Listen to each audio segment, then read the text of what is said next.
आइए स्टार्ट करते हैं आपके एनसीईआरटी सॉल्यूशंस जो कि चैप्टर हेरिडिटी एंड एवोल्यूशन से हैं।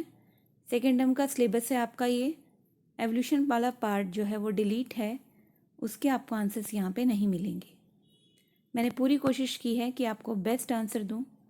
आप इससे इन आंसर्स को यूज़ करके और भी बेहतर आंसर्स लिख सकते हैं। हमारा फर्स्ट क्वेश्चन है, if a trait A exists in 10% of a population of an asexually reproducing species and a trait B exists in 60% of the same population, which trait is likely to have arisen earlier? यानी कि साफ साफ आपको इस question में क्या पूछा गया है कि अगर कोई भी ट्रेट, फीचर, करेक्टर आपको किसी एसेक्सुअली रिप्रोड्यूसिंग स्पीशीज़ की पॉपुलेशन में 10% मिलता है और उसी पॉपुलेशन में ट्रेट बी आपको 60% मिलता है, तो कौन सा ट्रेट जो है वो पहले आया होगा। तो आइए इसका आंसर देखते हैं। As in asexual reproducing species, trait यानी कि करेक्टर जो पहले आया है वो ज़्यादा परसेंटेज में होगा पॉपुलेशन की। तो साफ दिखाई दे रहा है कि ए ट्रेट 10% है और बी ट्रेट 60% है।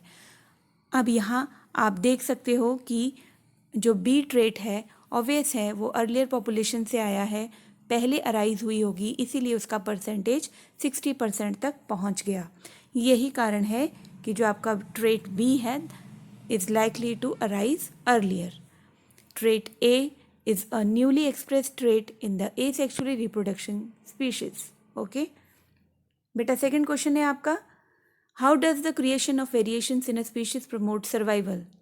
यानी कि अगर वेरिएशंस आती हैं किसी भी स्पीशीज़ में तो वो किस तरह से सर्वाइवल को प्रमोट करती हैं, किस तरह से एडवांटेज प्रोवाइड करती हैं।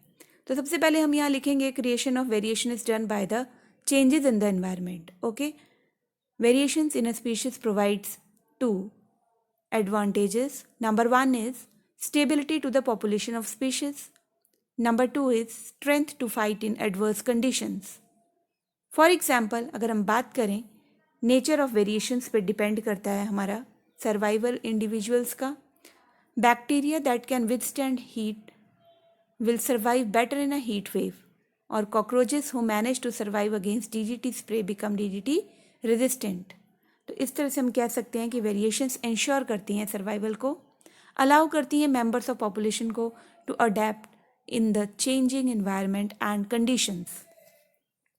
बेटा नेक्स्ट क्वेश्चन है आपका पेज नंबर 147 से। फर्स्ट क्वेश्चन है आपका, how do Mendel's experiment show that traits में बी डोमिनेंट और रिसेसिव? किस तरह से मेंडल्स एक्सपेरिमेंट जो है वो ये बताते हैं कि कोई भी जो करेक्टर है, ट्रेट है, वो डोमिनेंट है या फिर रिसेसिव है। तो जॉर्ज जोहन मेंडल, जिसका नाम आपको पता है फादर ऑफ जेनेटिक्स कहा जाता है जिन्हें, उन्होंने पाइसम सेटिवम पर बहुत सारे एक्सपेरिमेंट्स किए थे। उन्होंने क्या सिलेक्ट किया था इसके लिए?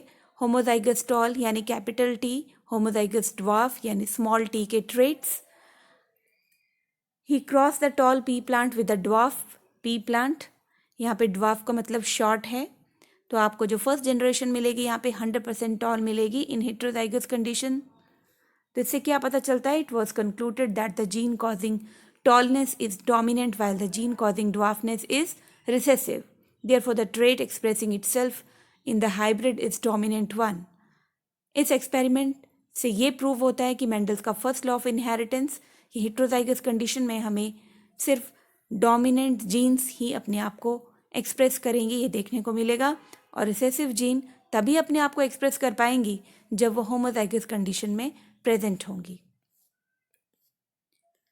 क्वेश्चन नंबर 2 देखते हैं 147 पेज का, how do Mendel's experiment show that traits are inherited independently? यानी कि मेंडल्स के एक्सपेरिमेंट ने किस तरह से ये साबित किया, किस तरह से ये दिखाया कि जो ट्रेट्स हैं वो इंडिपेंडेंटली इनहेरिट करते हैं नेक्स्ट जनरेशन में। सेकेंड क्वेश्चन का हमारा आंसर है, Mendel cross 2 P plants differing in contrasting traits. Contrasting trait में हम देखें डायहाइब्रिड क्रॉस हमने करना है।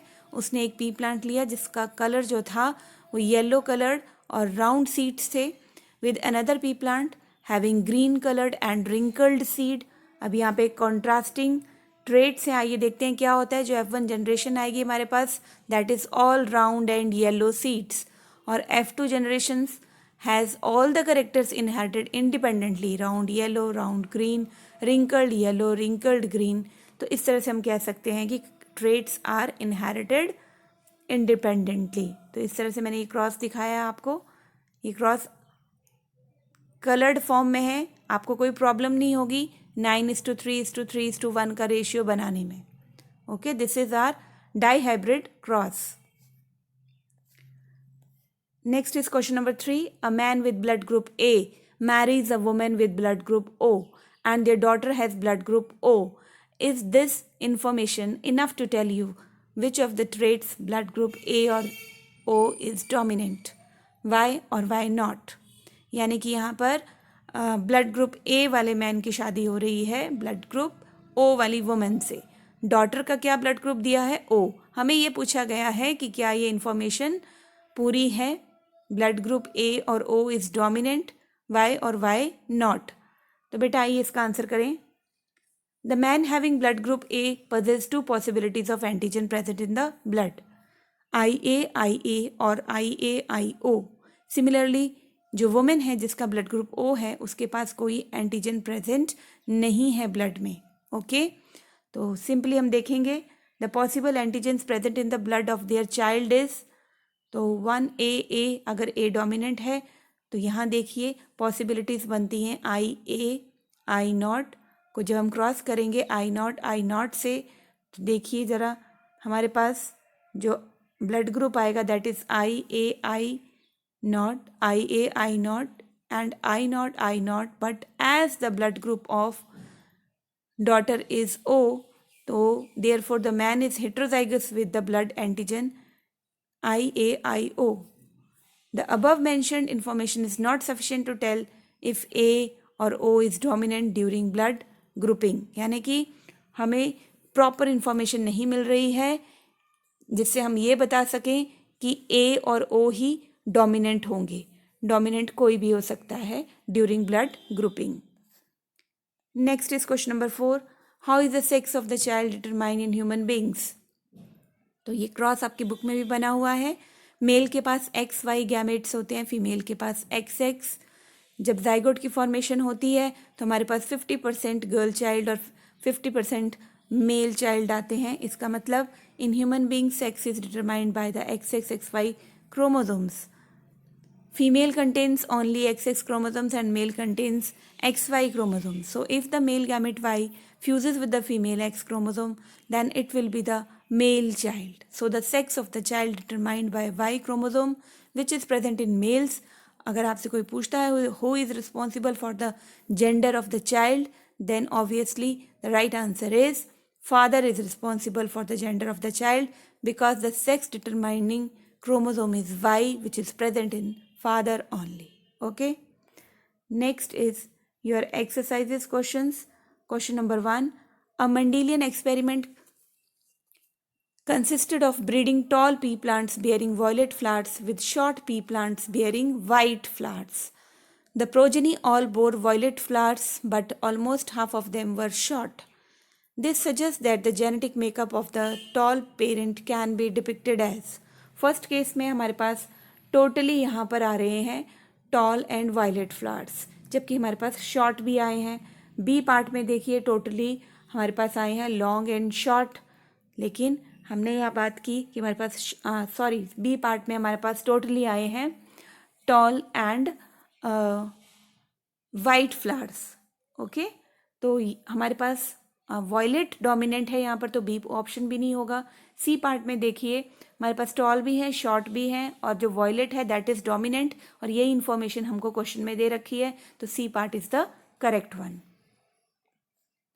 Now look here, fourth question. A study found that children with light colored eyes are likely to have parents with light colored eyes. On the basis of this basis, can we say anything about whether the light eye color trait is dominant or recessive? Why or why not? बेटा this information is not sufficient. Why? क्योंकि हमें at least 3 generations की genes की information चाहिए, तभी हम बता सकते हैं कौन सी जीन डोमिनेंट होगी। ओके, लेकिन यहाँ पर अगर बोला गया लाइट कलर, तो लाइट कलर आइज में बेटा इट इज़ रिसेसिव वन। तो अगर दोनों पेरेंट्स का भी लाइट कलर्ड आइज है और बच्चों का भी लाइट कलर्ड आइज है, तो may be they are present in homozygous conditions, तो दीज आर रिसेसिव जीन्स। तो this is your answer. Yes. Then question number 7. outline a project which aims to find the dominant coat color in dogs. Dogs में dominant coat colour के लिए हम कौन सा project करेंगे? तो फर्स्ट लॉ ऑफ डोमिनेंस का हम लेंगे, हम प्योर ब्रेड मेल डॉग लेंगे ब्लैक कलर का और फीमेल लेंगे ब्राउन कलर का. आप वाइट कलर का भी ले सकते हो. तो कैपिटल लेटर से हम लोग डोमिनेंट कलर जीन को डिनोट करते हैं और recessive one is denoted by small b. तो यहाँ देखिए हमारे पास जो 100% कलर आया है हेटेरोजाइगस कंडीशन में, that is black. This shows that according to the first law of dominance 100% black colour present in heterozygous condition is appeared. So black coat color is dominant in dogs. Now next question is question number 11. How is the equal genetic contribution of male and female parents ensured in the progeny? तो एक तो 23 pairs chromosomes के present होते हैं human beings में, और इन 23 pairs में से जिनको हम ऑटोसोम्स कहते हैं, और 1 पेयर सेक्स क्रोमोसोम्स का होता है. X and Y are the 2 sex chromosomes. Females में XX होता है, मेल्स में XY. इस तरह से देखिए इक्वली कंट्रीब्यूशन होती है मेल और फीमेल की. 50% मेल एंड फीमेल जो हमारे पास प्रोजेनी आती है. इसके अलावा इंडिपेंडेंट ट्रेट्स के लिए हम डाईहाइब्रिड वाला क्रॉस शो कर सकते हैं, जहाँ पर F1 expresses dominant trait of both the parents and F2 expresses the 4 traits. They are existing in independent form. इसका मतलब क्या है? इक्वली जेनेटिक मटेरियल जो है इंश्योर होता है नेक्स्ट जनरेशन में. नाउ क्वेश्चन नंबर 12 देखिए. Only variations that confer an advantage so an individual organism will survive in a population. Do you agree with this statement? Why or why not? It depends on the nature of the variation. Only those variations are indeed considered as an advantage for an organism which proves useful for its survival in a given population. यानी कि सारी की सारी variations जो हैं वो fruitful नहीं होती. जिनसे हमें सर्वाइवल की एडवांटेज मिल रही है हम उन्हीं वेरिएशंस को कंसिडर करते हैं. इसका मतलब नेचर ऑफ वेरिएशन पर डिपेंड करता है कि हमें सर्वाइवल का एडवांटेज मिलेगा या नहीं. फॉर एग्जाम्पल आपकी बुक में दे रखा है, A bacteria may withstand heat waves due to its genetic variation, but in cold environment the same bacteria may not survive. है ना? मतलब कि अगर हम कंडीशन उसको हीट वेव की दे रहे हैं तो वो सर्वाइव कर रहा है. यहाँ पर वेरिएशंस जो हैं एडवांटेज हैं, प्रमोट कर रही हैं उसके सर्वाइवल को. लेकिन हम दूसरा कंडीशन लेंगे, नेचर ऑफ वेरिएशन चेंज कर रहे हैं, कोल्ड वेव दे रहे हैं, तो वहाँ पर कोल्ड वेव में बैक्टीरिया सर्वाइव नहीं कर पा रहा. This happens due to lack of better adaptive skills for the cold environment. तो बेटा ये थे आपके questions NCERT solutions. I hope आपको पसंद आए होंगे. आप इनको यूज़ करके और भी बेटर आंसर लिख सकते हो. Thank you so much.